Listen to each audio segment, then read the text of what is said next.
Capítulo 24. João respondeu e disse: O homem não pode receber coisa alguma se lhe não for dada do céu.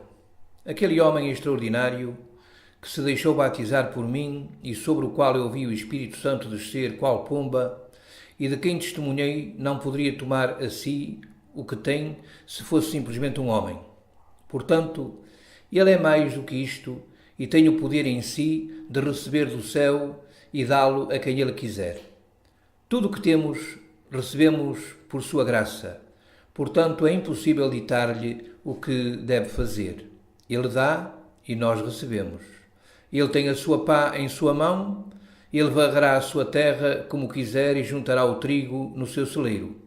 O joio, porém, será queimado com o fogo eterno, e da cinza ele fará o que for da sua vontade. Vós mesmos me sois testemunhas de que disse: Eu não sou o Cristo, mas sou enviado diante dele. Como então poderia eu criticá-lo se tem a sua própria pá em sua mão? Varrendo a sua terra, como poderíamos nós dar-lhe leis? Pois o agro, ou o mundo, é dele. Assim também o trigo, ou os filhos de Deus, e o joio, os filhos do mundo, e seu também é o celeiro, o céu, e o fogo, o inferno, que jamais se extinguirá. Aquele que tem a esposa é o esposo, mas o amigo do esposo que lhe assiste e o ouve, alegra-se muito com a voz do esposo. Assim, pois, já este meu gozo está cumprido. O que tem a noiva, ou a sabedoria do céu, é o noivo. Mas quando o Senhor vem, pessoalmente, a missão do mensageiro está terminada, pois ele só tem que anunciar a vinda do Senhor. É necessário que ele cresça e eu diminua. Fostes sempre meus discípulos, desde que eu vim como mensageiro. Quem de vós ouviu que eu me vangloriasse com isto? Conservei sempre a glória justa para aquele que a merece. Se eu testemunhei de não merecer desatar-lhe a correia das suas sandálias, apenas lhe dei a honra que a cegueira dos homens quis prestar a mim. Por isto repito, a minha missão está terminada.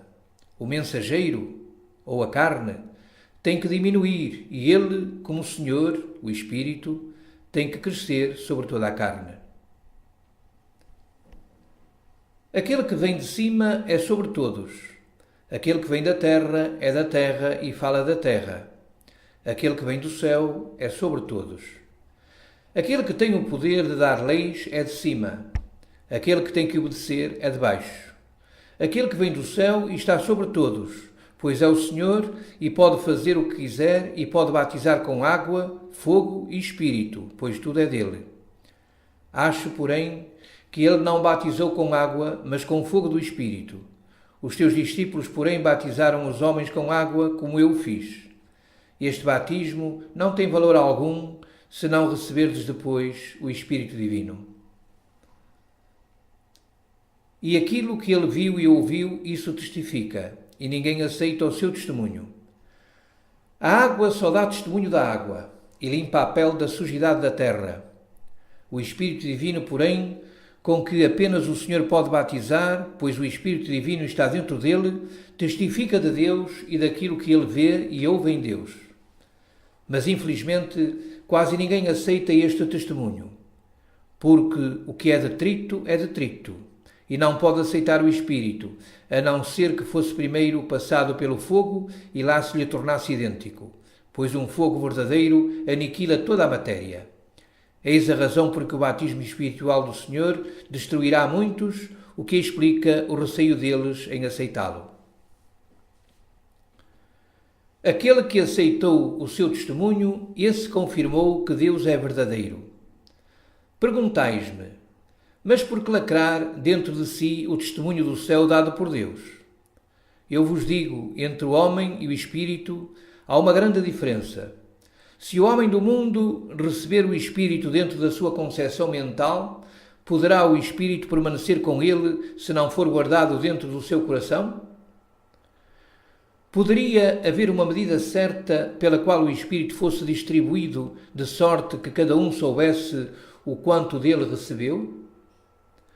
Como esta medida não existe, é preciso que o homem mental abra uma dentro do seu coração.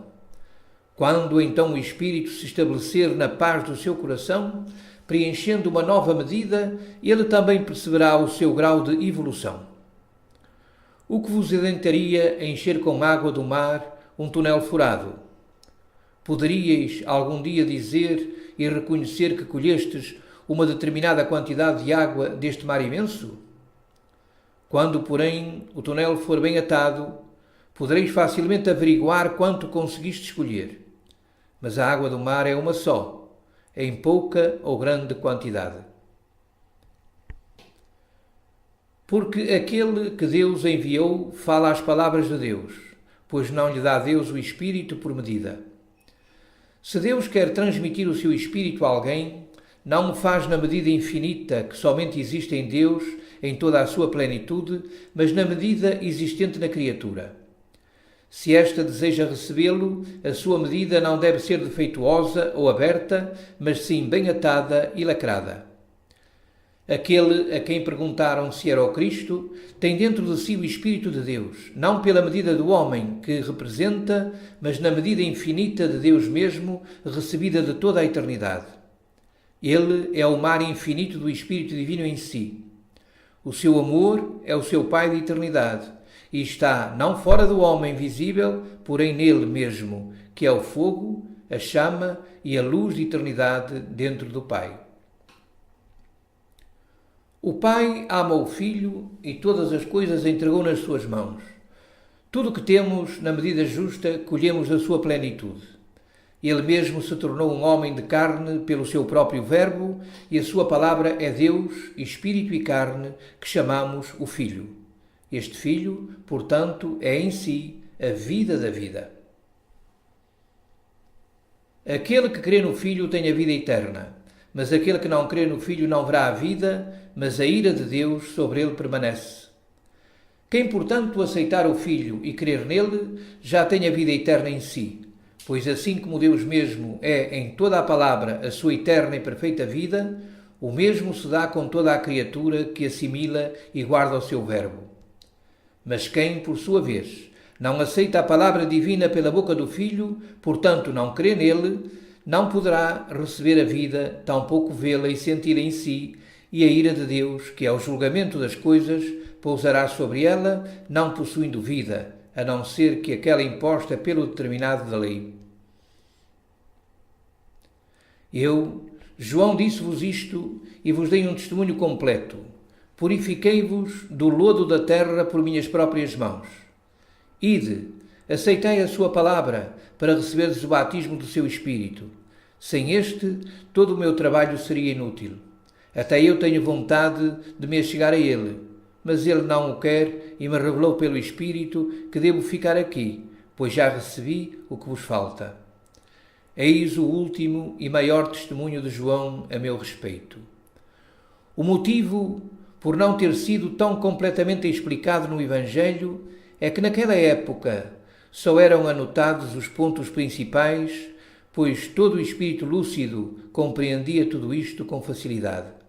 Além do mais, o Verbo Santíssimo e Vivo não devia ser profanado e deturpado. Cada versículo é uma semente oculta sob um véu na qual germina a vida eterna em sua jamais concebível sabedoria.